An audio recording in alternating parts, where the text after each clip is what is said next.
Well, hello. My name is Paul Roebuck, and I'll be presenting to you today about red flag property inspection guides. This is going to cover some things that we typically will see in an inspection, and this is going to be a six-part pre-recorded webinar you can watch at your convenience. So it's nothing you have to sit and watch it one time. You can break it down, but it will be a six-part series that we'll be presenting for you. And I hope that you find some value in these presentations by watching. So let's get going here. Let me tell you just a little bit. Let's see if I can get my slideshow going here. Again, my name is Paul Roebuck. I'm the TPRIA, which is Texas Professional Real Estate Inspector Association founding president. And now I'm with TPRIA InterNACHI. I'm their Texas Education Director. I am a certified professional inspector with InterNACHI. I'm also a certified master inspector. But my qualifications don't stop there. I've been in the inspection business for about 30 years now, and I've enjoyed my career as a home inspector, but not just home inspector. My talents have been shared in a lot of different ways as far as being an instructor, being a teacher, being a mentor, and doing commercial properties. And you name it, I probably have inspected them. So here's just a little bit of my qualifications. You can see I am a residential commercial builder, have been in the past, a general contractor. I do have FHA, VA, HUD certifications as a compliant inspector. I am a 203K certified inspector. I have been expert witness, which I've gotten away from because I don't enjoy doing those type of things. I'm a building code professional with the International Code Council, ICC. And I'm also have you see my 5 code certs here for residential. The last one is a combination inspector that includes all the 4 topics that you see here on the above that screen. So if you're not an ICC certified inspector, I would strongly urge you to consider looking into that. I do know that InterNACHI has some class training online to become the ICC certified building inspector to prep you for going out and taking that test. One of the first things you want to do is buy the code book. You can buy it from iccsafe.org and get your code book that has a commentary in it. The commentary is where they go in and actually explain what they meant by some of the codes and the way it's written. So that would be advantageous for you to look at and get used to being able to see what's there. So what is your job description as a home inspector? Well, excuse me. We look for deficiencies in homes. We have to report what we see at the time of the inspection. We can't forecast how long that roof's going to last, or will my slab stay this condition? What will happen to it? That's not our job. All we can do is report the condition that we find on the day of the inspection. We report what we inspected, and it's as important sometimes to report what you didn't inspect. And what I mean for that is, we report that we inspect the attic space. Well, can you actually really always inspect all of the attic space? Obviously not. I mean, the eaves of the roofs get down pretty small. Some of the attic space is not accessible. And we only go to the parts where we have a safe walk passage, what we call a catwalk. We can take a bright light and look, we can see a majority of the attic, but we can't see all of it. So sometimes you report what you can't see. Another example would be maybe a roof. If it's a 3-story building, can you really see all 4 corners of that roof? Probably not. So you have to report what you saw and what you didn't see in that case. We report on what is actually not readily accessible or visible. In other words, just for safety, if you find a bath trap, let's say, that there's no opening to look underneath that bathtub, see the P-trap area, probably a good idea to just note on your report and take a picture with it. I could not access the drains or underneath the bathtub in this particular location. It could come back and save you a lot of time in the future as far as, somebody else cut a hole in there and then they found mold underneath the tub. You didn't see it because it wasn't accessible. So just a slight note on your report makes it that much easier for you to defend yourself if something like it were to come up. So what is a red flag? A red flag is a visual sign or indication of a defect in a structure or property. And here are some examples that you'll probably see on inspections. Cracks in the interior exterior walls. Cracks are missing mortar. Sometimes mortar is just not put on very well. It's not mixed right, so you'll have mortar cracks. And sometimes that doesn't indicate a structural issue other than it just being a bad mix on the mortar when the bricks were installed. Cracked, broken, damaged, or loose bricks. Some of these could indicate serious problems. Some of them could just be cosmetic. But it's important that you note them on your report. As I said, if you just keep in mind, if you're doing your inspection, you are a reporter. You're going to report what you see. That's her job. Don't try to make stuff up. Don't try to go overboard on it. You don't have to go into explanations of telling people, well, I think this is what caused that problem. Or look, this is how you fix it. It's just a minor correction. Don't do that. Those type of comments is what gets inspectors into trouble. So, if we just go on and talk about what we actually see and report our findings, that is the job as a home inspector. Separation at the freeze board. This could indicate foundation issues. This is a board at the top of a brick veneer wall underneath the cornice section or the soffit, whatever you want to call it. And that separation could be an indicator that there is some foundation movement going on. And at that stage, you start looking for other indicators of what would cause problems, such as a foundation movement. But vertical and horizontal cracks in foundations. Some foundation will have cracks in it. I had someone just recently tell me they pulled the carpet out of their house, and it was an inspector telling me this, pulled the carpet out of their house, and there was cracks all in the foundation. He was so concerned that his slab was just cracking and coming apart. And I had to politely just tell the person that, no, that's not foundation failure. Those are dry cracks that happen as the concrete cures. You'll get those cracks. So most times when a homeowner in particular, pulls up the carpet or floor covering, they'll find those cracks in the slab like that. They're just little hairline cracks. They aren't deep. They aren't anything to be concerned about, but they are scary to a homeowner because they think of the words cracked foundation, and that's what they think of. So sometimes we have to put it in perspective for the consumer. But some cracks, if you see one on each side of the house and similar to the same location you saw, say, on the left side of the house, the right side of the house, or the front or the back, it could be a crack that goes all the way through the slab from front to back. That would be something very much so worth noting. If you have post-tension foundations in your area, and I know this webinar can go nationwide, and I'm in the Houston market, so the southern states have a lot of what we call slab-on grades, and other states do too, but we have very few basements in our area. But we use post-tension foundations a lot here. The purpose of that, we use it, it's a cheap, inexpensive method, or I should just say a cheaper method of foundations than an actual slab-on grade with rebar installed in it. And I'll show you some pictures of post-tension slabs later on during our presentations, and give you an example of what it is. Just in case you don't know, I'll make it clear for you what they are and what to look for. They're more common than what you think. As you walk a house, though, you may find some sloping or sagging floors. A lot of times, as I walk through a house, I could feel the slope or sagging floors by walking on it. I can tell you, I've had as many as 10 inspectors with me at one time in a house, and 2 of us may have noted the slope by walking it. The others couldn't feel it no matter what they did as far as physical walking frontwards or backwards or whatever. They could not feel the slope. So it's not that everyone has that capability of feeling it. Not that we're special, it's just something that throws off our equilibrium, I believe. But, if you feel or see a slope or a sagging floor, that's an indicator that there could be some problems.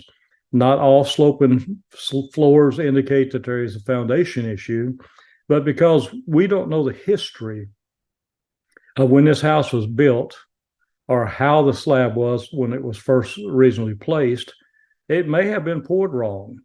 I have found them anywhere from 3 inches to 12 inches off at the time of installing the concrete. So some of it's just poor quality control and really poor workmanship. You say 12 inches? Yeah, 12 inches. I'll give you this story on behind the thing so to put it in perspective. It was a David Weekly home. Clients called me and said, Paul, I need you to come out and look at my foundation. This was a buyer. He said, I think something's wrong. The framers are having to add boards to the frame at the back of the house to try to make the framing even. So I said, yeah, I'll come out and look. Well, I walk out and you won't believe it, but I'm telling you the truth on this. The framers are actually adding a 12-inch piece of 2x4, scabbing it onto the 8-foot studs and tying them together to try to elevate or make the wall level. Well, obviously, I told them to stop, don't keep going. Went and got the building superintendent and said, look, you need to stop this on this house. This house is messed up. So the builder didn't like what I had to tell him, didn't think I had a position to tell him that, but the client had hired me. So I was a building official for the client. And I told him, I said, you need to stop. So they stopped. The next thing we knew, they bulldozed the entire slab because they couldn't fix it. They had to start all over. So sometimes you just have to speak the truth and stand on what you see. Another sign you'd be looking for, if there's doors that leak, that stick, or they just don't close properly, if they're misaligned, sometimes that indicates foundation issues, structural issues. Other times it's just a door out of whack that somebody didn't install correctly. Billy Bob may have came and put the door in, didn't have a level, and just thought, yeah, it looks okay to me. And the door never worked right since.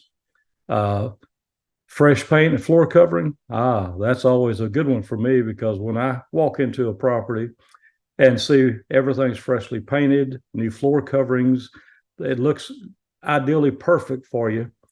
I get a little worried about that, because I'm wondering at that stage, what is it that the sellers are trying to cover up? So instead of thinking, oh, this is going to be an easy job, we'll get through with this and go on to the next one. No, that's a red flag item, guys.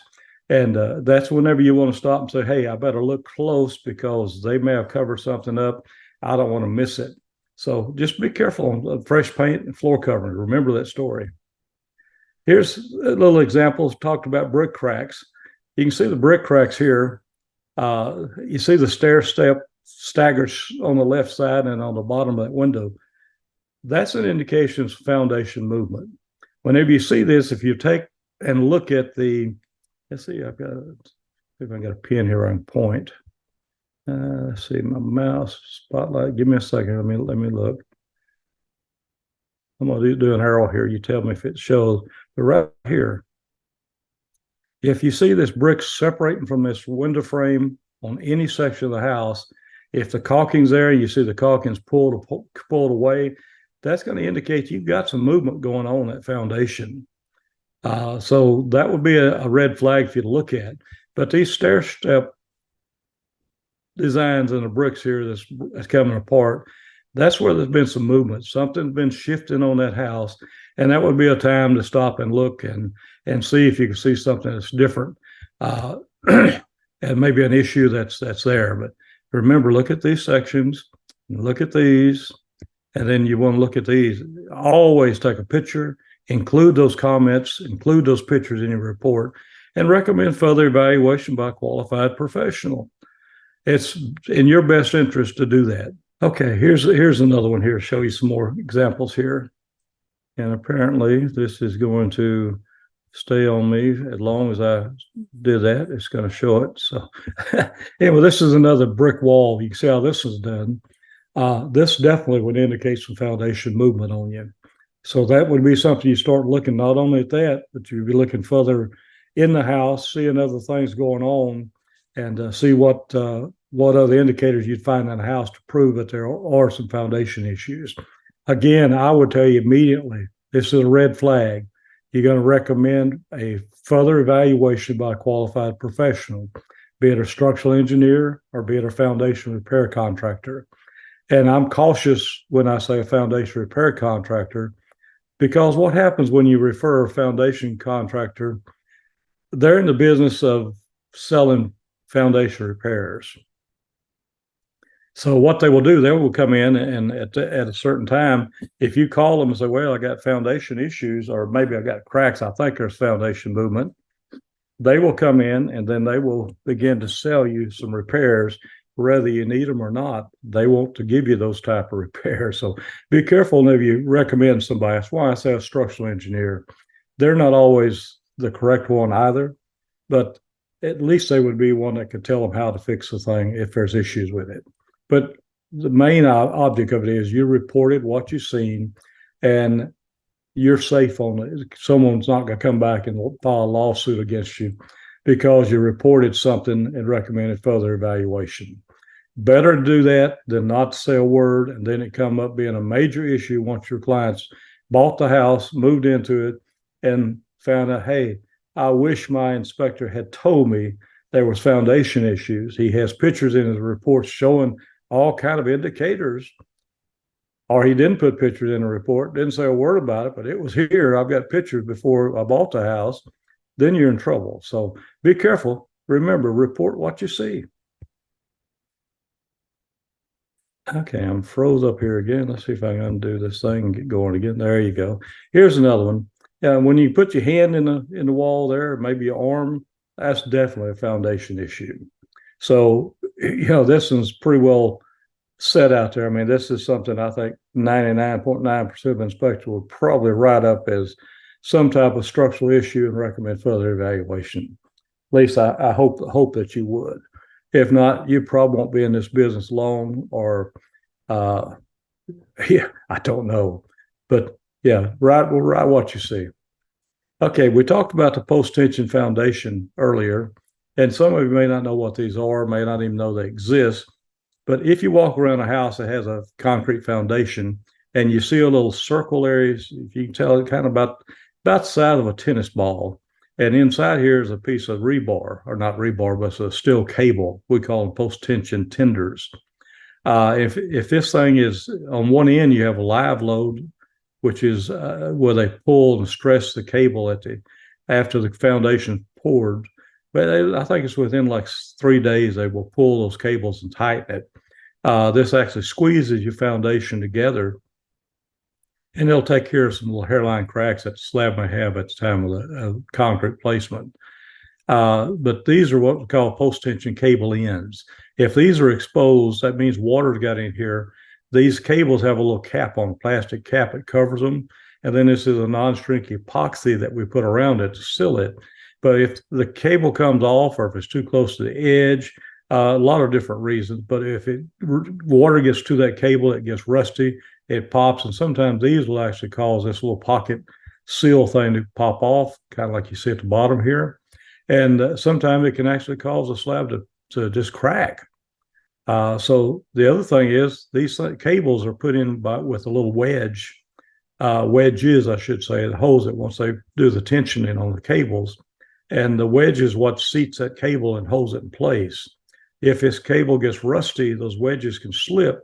And these cables have been known to pop up right through the middle of a house, through tile floors, through carpet. They can be very hazardous and cause a lot of issues. So if you see this is it's a maintenance issue, but it's something that is very important that needs to be corrected. And I'm so sorry, my dog is barking at something.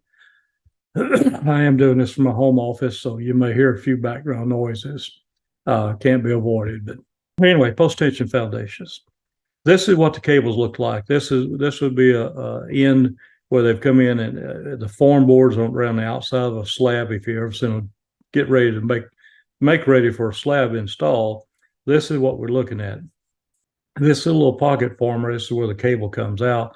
Remember, it's about the size of a tennis ball. This is the circle of it. This meets up with that form board, and after this slab is poured, they come in and stress these cables. They stress it up quite a few PSI, and then they'll put those wedges in and release that cable, and that seats it. Then they cut that cable off and seal that pocket. That's what you were seeing on the previous picture. But these cables run through the house. These are several different pieces of steel wrapped together, and they go about every 4 feet, 5 feet vertical, left to right, right to left, front to back, and that's what a post-tension foundation is. So I'll show you some more as we get going here. But Doors that have been shaved off, these are more red flags you want to look at. Doors that have been shaved, they're not completely rectangles. Windows that leak, stick, or do not open or close properly. Plumbing fixtures that do not function as intended. Mechanical equipment that doesn't function as intended. These are all some red flags to look at. Buckled or slanted retaining walls. Retaining walls can be a structural wall. If it's within a 45-degree angle of the foundation, it could be a structural wall that helps support the foundation. If it's past a 45-degree angle, in other words, if the slab's like this, you have a 45-degree angle coming out, that's a structural. If it's more than that angle's more than 45, or angle's 45, but the wall's further out than that end of that 45-degree angle, it's going to be a landscape retention wall. So that would not be something that would be a structural issue, but it may still be something that you want to report as it could cause some type of damages or concerns as far as the landscape and the yard slipping in somebody else's property. So these are all just some red flags to be aware of. All right, so what's a safety hazard? Talking about red flags, a safety hazard, anything that could cause injury. Personal injuries caused by safety hazards, such as cuts or fractures, is usually obvious. You've got an exposed nail sticking up somewhere. You have a loose piece of carpet someone could trip over. A house needs to be as safe as possible to prevent injuries from occurring. Here's some examples of safety hazards include slipping, tripping hazards, such as electrical cords ran across floors. We don't like, as inspectors, we don't like to see extension cords being used. Those are not only a safety issue, but they're also a fire hazard. Or if you see a floor that's constantly wet, could be in the basement, could be in the house itself. Constant wet floors can cause someone to slip. Exposed bare electrical wires, that's a biggie. If you see wires where they're spliced together and there's no wire nuts on it, not a junction box, that's going to be a red flag you need to write up. Conduit that's pulled apart, you see it slipped out. A lot of times we'll find that on pool equipment or on disconnects outside. That needs to be properly corrected. Or if they're just conduit or wire just hanging loosely, that's a big issue. Overhead service wires coming to the house. If they're hanging up where you can reach up and touch them, it doesn't have proper ground clearance, that's also a very dangerous and a hazard issue to write up. Let's talk about fire and explosion hazards, such as excessive amounts of gasoline in a detached or attached garage. That can be an issue. One thing I found over the years is if you find someone has a pool or septic system and they store their chlorine tablets inside a garage or a room where there's electrical conduit or electrical wire boxes, or even the panel board inside that area, even the car, that corrosion caused by the chlorine can cause some issues, cause things to rust and get really messed up. But missing safety glass, many times people walk right through a window or pushed in through a window or a door that's not safety glass. And that could be certainly a big safety issue. So that's one of the red flags. It's a safety hazard that you definitely want to look at. Okay, movement of a house is usually differential in movement. Most properties defects develop over a period of years. The age of the structure should be kept in mind during the inspection process. Older structures, say 10 years or older, they'll show much more evidence of problems if they exist, especially if the maintenance has been neglected. If someone's seen there was an issue, they did nothing to try to maintain or correct it, it usually just kind of amplifies and gets bigger and bigger as time goes on. Very young structures, say new to 3 years old, they pose a special problem. If they have issues to them, then a lot of them, they can go back to the builders and maybe have the builder correct it, but they need to be pointed out. So that's another option for you guys as far as inspections. If you just do home inspections and you don't do new construction phase type inspections, then you should at least advertise yourself that you do the 1-year warranty on new homes. And then there's also, you can do a 3-year or 5-year home warranty on a home. Those let the homeowners know that, hey, these are issues. You can go back to your builder and see if you can't get them corrected by him before they pose a more serious issue. So another selling point is something else to add to your inspection business and maybe increase your bottom line for you. So serious problems may be undetected while the house is young. Sometimes things don't show up until the house is lived in, everything's operated, and then all of a sudden they start popping up, say, hey, here's an issue. But if symptoms of distress are seen in new homes, it's a sign that possible severe or fast-moving defects are happening. I have to believe and stand to believe that the new construction, the builders want to build a home that will last at least past their warranty period. You'd think they want to last for 50 years, but yeah, not necessarily. Some of the big custom builders probably try their best. Some of the ones that just build tract homes or cookie cutter homes, we call them, they're just there to throw up a home and move, get their money, then they're down the road. So rule of thumb, the red flags are much more worrisome if found in a new home, and a lack of red flags is much more impressive if found in an old home, because, well, you can figure what that means. I won't have to go into that one. All right. This has been the conclusion of our part 6 of the webinar. The next parts, some of them may be a little longer than others. Some of them may be a little shorter than others. And while I can't take your questions live because this is going to be pre-recorded, you can email me if you have questions or thoughts. Email me, paul@internachi.org, and I'll try my best to get the topic that you're talking about, address it maybe on our next section of the webinar, or maybe at another webinar. But if you have a special topic you'd like for us to present, let us know. Yeah, we're always out there trying to give our members the best education we can and to help you folks be as good of inspectors as what you possibly can and to increase your knowledge in the inspection business. So, okay, if you have any questions, just let me know. There's my email down below. It's paul@internachi.org, and I'd be happy to answer your question. Of course, Ben Gromyko stands with us. He's a good resource to ask questions for, as you all know. So let me know if you have questions or any comments or like another topic, and I'll see you on the next one.